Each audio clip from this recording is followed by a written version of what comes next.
बच्चों, इस दी गई समीकरण के शून्यांक ज्ञात करने हैं। शून्यांकों और गुणांकों के बीच की सत्यता की जांच करनी है। शून्यांक कुछ इस तरीके से निकालेंगे। 5 को हम √5 का स्क्वायर लिख सकते हैं, जो कि 5 होता है। जो समीकरण हमारी आएगी तो कुछ इस तरीके से हो जाएगी, √5 का स्क्वायर। एक सरल संख्या होती है जो a² माइनस b², जो मान होता है इसका एक बार a प्लस बी होता है और मल्टीप्लाई में a माइनस बी होता है। इस समीकरण को अगर हम लिखें तो कुछ इस तरीके से हो जाएगा, x प्लस √5 x माइनस √5। अब जो कि शून्यांक निकालना है तो दी गई समीकरण शून्य होगी। दी गई समीकरण का मान शून्य होगा, 0। अतः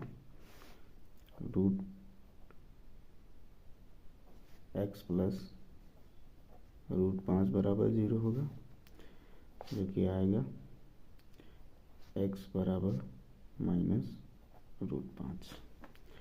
x माइनस √5 बराबर 0 होगा, यहाँ से हमें x बराबर √5 मिलेगा।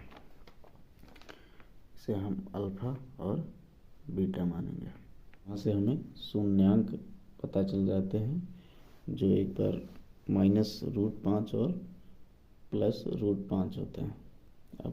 अब द्विघात समीकरण के लिए शून्यांकों का योगफल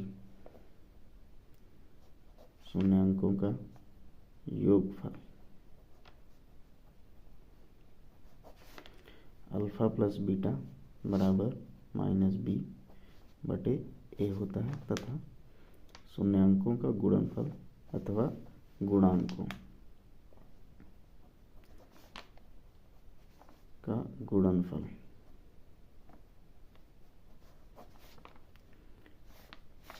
अल्फा इंटू बीटा बराबर सी बटे ए होता है। ए और बी और सी का मान हमें द्विघात समीकरण से मिलेगा।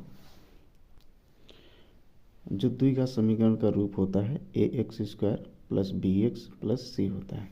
हमारी दी गई समीकरण x² माइनस 5 है। इसे हम द्विघात समीकरण x² प्लस 0x माइनस 5 लिख सकते हैं, बराबर 0 होगा।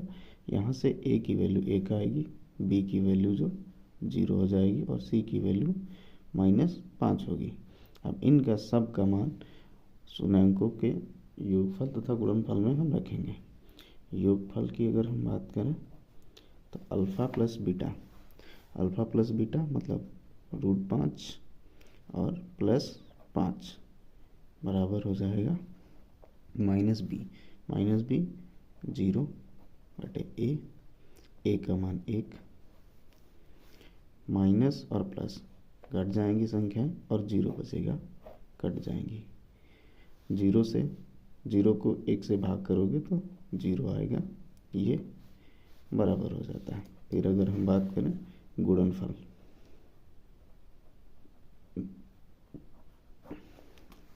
तो अल्फा इंटू बीटा माइनस √5 गुणे √5 बराबर सी बटे सी की वैल्यू यहाँ से -5, ए की वैल्यू यहाँ से मिल जाएगी 1, माइनस और प्लस का गुणा जो होगा वो हो जाएगा माइनस √5 और √5 का गुणा आ जाएगा हमारा 5, और -5 को 1 से भाग करोगे तो -5।